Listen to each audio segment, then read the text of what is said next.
अध्यात्म विज्ञान कोई धर्म या संप्रदाय नहीं है, ये स्पिरिचुअल साइंस है जो कुदरत के कानून पर आधारित है। ये विज्ञान पूरे ब्रह्मांड के सभी रहस्यों को उजागर करता है और जीवन के सभी पहलुओं को समझने के लिए एक नई दृष्टि देता है।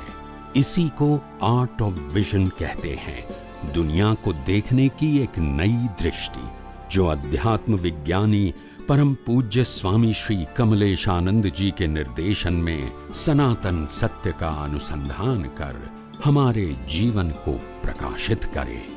जय सच्चिदानंद।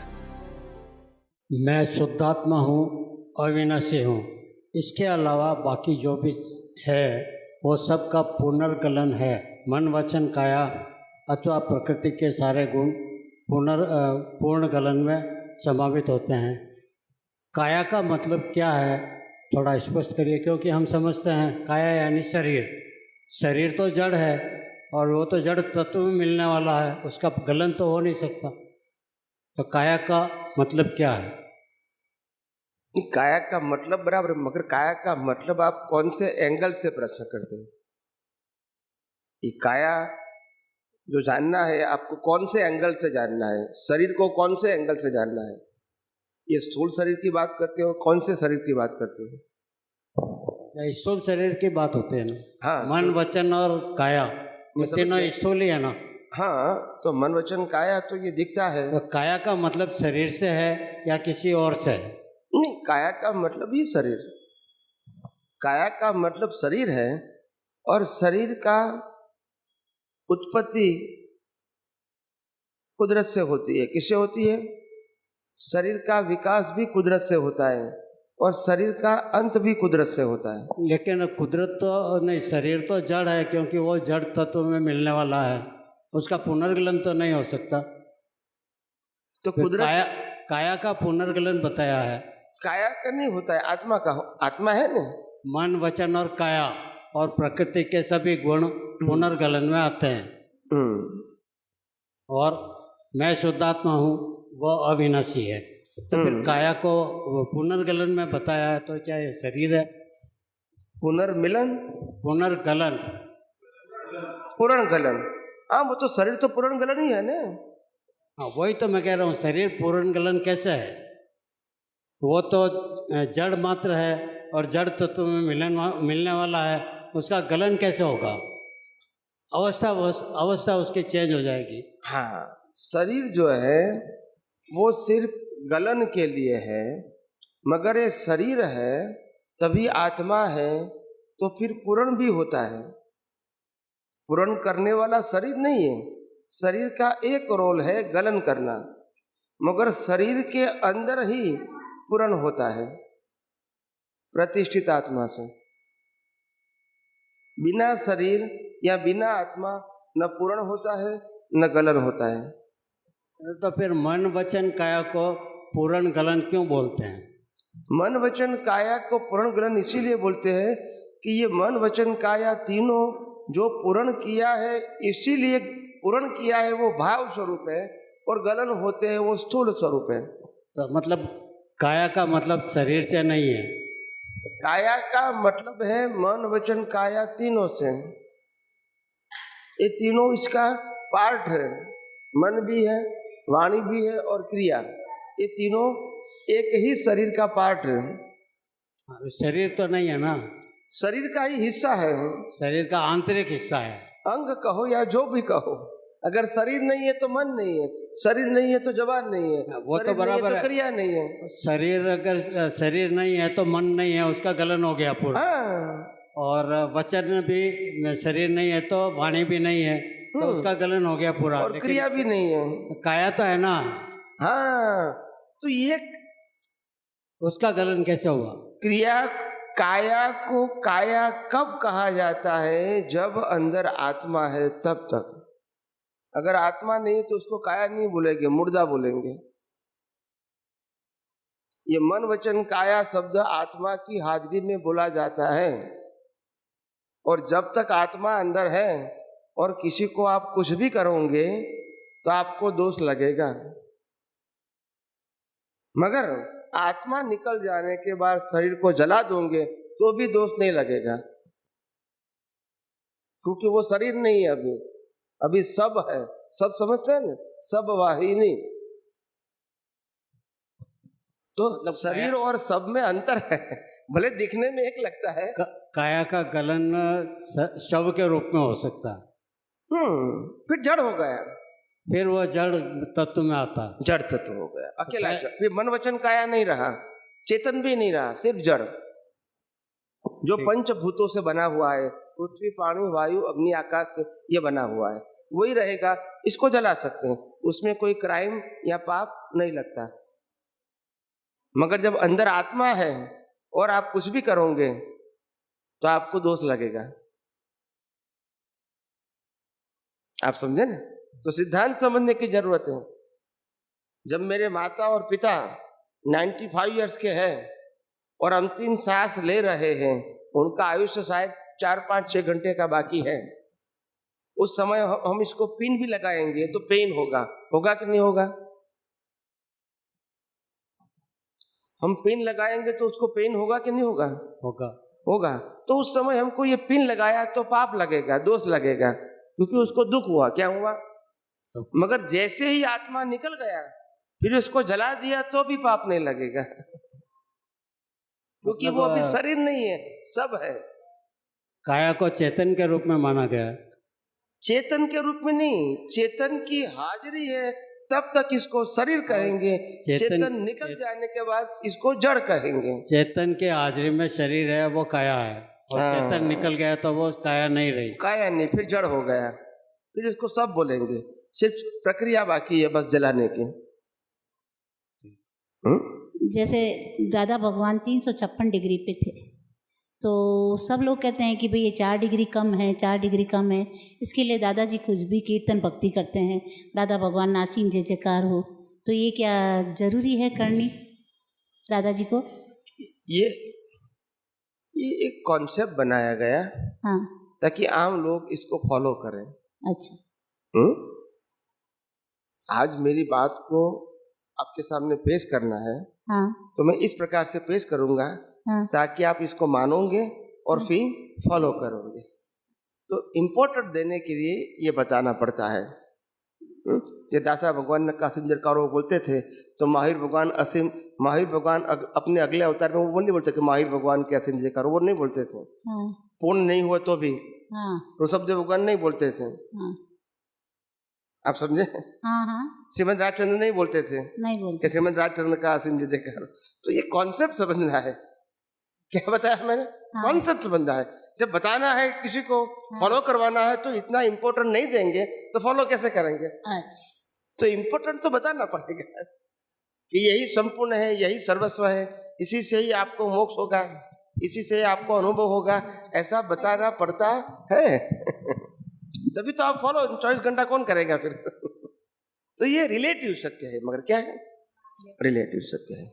इसको गलत बोलने की जरूरत नहीं है, मगर रिलेटिव सत्य। कोई भी धार्मिक क्रिया से जैसे पुण्य होता है, इससे भी पुण्य होगा, बस वही। दादा भगवान जी को केवल ज्ञान हो गया संपूर्ण? नहीं, तो वो अभी तक महाविद्या क्षेत्र में नहीं गए? वो कहाँ गए नहीं मालूम। अच्छा। यहाँ नहीं है वो मालूम है, मतलब यहाँ से एग्जिट हुई वो मालूम है, एंट्री कहाँ हुई नहीं मालूम। तो वो तीर्थंकर बनेंगे, भाभी तीर्थंकर है? तीर्थंकर बनेंगे वो? बनेंगे कि नहीं बनेंगे वो हमको नहीं मालूम। We are not like a authentic person कि अपने ज्ञान में देख के मैं बता सकता हूँ। बनेंगे वो भी नहीं कहेंगे, नहीं बनेंगे वो भी नहीं कहेंगे। जैसा उसका कर्म वैसा फल। कल्पना से हम कुछ भी बोल सकते हैं। क्या बताया? कल्पना से हम कुछ भी बोल सकते हैं, एज अ ऑथेंटिक पर्सन नहीं बोल सकते हैं। क्योंकि आप ऑथेंटिक के हिसाब से बताओगे तो लोग आपको प्रश्न करेंगे, वहां गया प्रूफ क्या है? तो मैं उत्तर नहीं देता हूँ, मगर आप पूछो इससे पहले उत्तर नहीं देता हूँ मैं, कि मेरे को मालूम नहीं है। आप प्रश्न करने का मैं मौका क्यों दूं आपको? मैं आपको प्रश्न करने का मौका क्यों दूं? मैं कहूंगा कि वहां गए, तो बोला प्रूफ क्या है, तो फिर क्या कहूंगा? बात श्रद्धा की आ गई फिर। तो ऐसी बातें मैं नहीं करूंगा जिसका प्रूफ नहीं है, जो यूनिवर्सल ट्रूथ नहीं है। मैं कहूंगा श्रद्धा से आप कुछ भी मान सकते हैं। क्या बताया? श्रद्धा से कुछ भी मान सकते हैं। सिद्धांत से मैं नहीं बोलूंगा कि मेरी जिम्मेदारी है। क्या है? श्रद्धा से आप कुछ भी मान सकते हैं, सिद्धांत से नहीं बोलूंगा। जय सच्चिदानंद। शरीर पंच महाभूत से बना है, वो कैसे बना है? पंच महाभूत से कैसे बना? इस शरीर के अंदर पृथ्वी तत्व है। पृथ्वी तत्व है। पृथ्वी से तो राख बनती है, राख बनती है ना, जलाते हैं तो राख बनती है, वो पृथ्वी तत्व है। पृथ्वी तत्व है। फिर वायु तत्व है, हवा। पानी तत्व है, लिक्विड। फिर आकाश यानी स्पेस, और अग्नि तत्व यानी डाइजेस्टिंग ब्लड सर्कुलेशन। अगर अग्नि तत्व नहीं होता है तो डाइजेस्ट नहीं होता है, ये ब्लड घूमता नहीं हो। एक आत्मा का मतलब कितने जन्म ले सकता है? मतलब मैक्सिमम मिनिमम ऐसा कुछ है कि बस अज्ञान मिटेगा तो ही उसका? एक आत्मा कितना जन्म ले सकता है? मतलब आत्मा कितने अलग अलग भाव में अलग अलग कर सकती है? कोई लिमिट नहीं होती। आत्मा कितना भाव लगे उसके लिमिट क्या होगी? हमारे पास अज्ञानता होगा वहां तक जन्म मरण होता ही रहेगा। हाँ, बस अज्ञानता खत्म होगी, वहां जन्म मरण खत्म होगा। हाँ, क्योंकि उसमें कोई फिक्स अमाउंट नहीं होती है कि इतना भाव लेगा। हाँ, वही। अज्ञान होगा वहां तक कितने भी जन्म हो सकते हैं, कोई उसमें कोई नियम नहीं है। पुरुषार्थ के ऊपर मनुष्य भाव में मनुष्य मिनिमम 1 बर्थ का और मैक्सिमम 8 बर्थ का कर्मचार कर सकते हैं। वो मनुष्य भाव में कर्मचार करने की लिमिट है। आत्मा का जन्म मरण कितना होगा उसकी कोई लिमिट नहीं। जय सच्चिदानंद। जय सच्चिदानंद। दादा भगवान को केवल ज्ञान नहीं हुआ तो क्या क्या हुआ था? केवल दर्शन। केवल दर्शन। केवल दर्शन में क्या हुआ? केवल दर्शन का मतलब होता है उस लेवल तक उसका अज्ञान खत्म हो गया था और कुदरत की एग्जाम में इतने पास हो गए थे। अभी थोड़ा अंतर बाकी था। बोलते हैं 3 ब्रह्मांड के लोग हैं? तीनों ब्रह्मांड के लोग दर्शन में आए थे। ब्रह्मांड? तीनों ब्रह्मांड के लोग हाँ, दर्शन में आए। तीनों ब्रह्मांड के लोग दर्शन में आए। 3 लोगों का दर्शन हुआ। वो तो सिद्धांत से होता है, सिद्धांत समझ में आता है।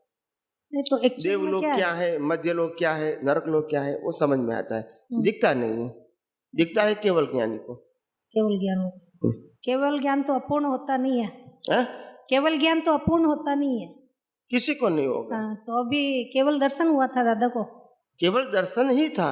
अच्छा, केवल दर्शन ही था। मगर क्या होगा फिर? जो सुनने के बाद और पढ़ने के बाद बोलेंगे वो तो यही कहेंगे केवल ज्ञान था। हाँ वही। तो फिर मैं क्या कर सकता हूँ इसमें? नहीं, आप समझिए। मेरा काम सिद्धांत बताना है। सिद्धांत से आप समझे न कि किसी को भी केवल ज्ञान अपूर्ण हो सकता नहीं है, किसी को भी। यानी उसमें अपवाद नहीं है। क्या नहीं है? अपवाद नहीं। बस फिर भी कोई कहेंगे कि उनको केवल ज्ञान था अपूर्ण, तो अपने को व्यक्तिगत मानना है तो मान सकते हैं ना, उसमें मैं कहाँ मना कर सकता हूँ। कुदरती कानून के हिसाब से किसी को केवल ज्ञान अपूर्ण नहीं होता है। जिसको भी होता है, जब भी होता है, पूर्ण ही होता है। और वो उनका लास्ट बर्थ होता है। क्या होता है? Last birth. बस। अच्छा, ज्ञेय और दृश्यों में क्या अंतर है? ज्ञेय और दृश्यों में बहुत अंतर है। जैसे ये पंखा है, फैन, तो 2 साल का बच्चा भी फैन को देख सकता है। देख सकते। आप भी देख सकते हैं। देख सकते। तो क्या फर्क होगा? समझ का। तो मैं अभी देखने का प्रश्न करता हूँ, आप भी देखते हैं, बच्चा भी देखता है, तो देखने में क्या फर्क होगा? देखने में तो फर्क होगा। पंखा चल रहा है, अपन देख सकते। हाँ, आप भी देखते हैं, 2 साल का बच्चा भी देखता है। अंतर क्या हुआ? अंतर आप ही बता।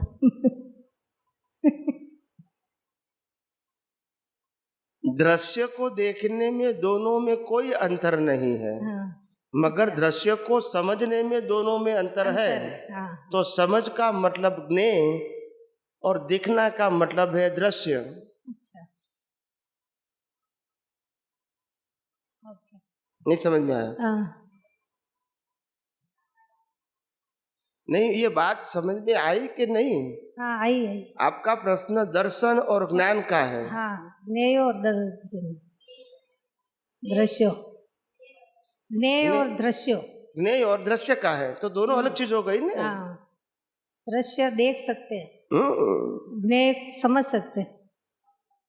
अच्छा, यहाँ जो सेंटेंस लिखा है यहाँ वॉल के ऊपर, वो सब देख सकते हैं, बराबर है, हाँ, और सबको दिखता है इक्वल के अलग अलग, इक्वल, तो वो दृश्य हो गया। ये दृश्य मगर वो पढ़ने के बाद सबकी सोच क्या है, अलग अलग हो, तो वो ज्ञेय हो गया। वो अलग अलग, ज्ञेय के साथ ज्ञान जुड़ा है और दृष्टि के साथ दर्शन जुड़ा है। दर्शन जोड़ा, ज्ञान दर्शन हो गया। अच्छा, आपने बोधेलो सत्संग मारा में निरंतर था ये शब्द का अर्थ तो ये ज्ञान दर्शन की परिभाषा जो है न, वो 40-50 साल ज्ञान लेने के बाद भी नहीं समझ में आती है। 50 साल हो गया ज्ञान लेने के लिए, फिर कहेंगे ज्ञान दर्शन क्या, बोला नहीं मालूम। ज्ञान को ही दर्शन बताएंगे, दर्शन को ज्ञान बताएंगे, क्योंकि सैद्धांतिक ज्ञान जाना ही नहीं है हमने, और न जानने की कोशिश किया है। जो भी सुना है अंदर उतार दिया, फिर पूछेंगे तो निकाल दिया। समझने की कोशिश ही नहीं किया है। ज्ञान दर्शन क्या है, बस दादा भगवान ने बताया ज्ञान दर्शन है, आत्मा का गुण है, मगर ज्ञान किसको कहेंगे, दर्शन किसको कहेंगे, नहीं मालूम। और बताएंगे तो गोल गोल बताएंगे, क्योंकि मालूम नहीं है तो गोल गोल ही बताएंगे ना।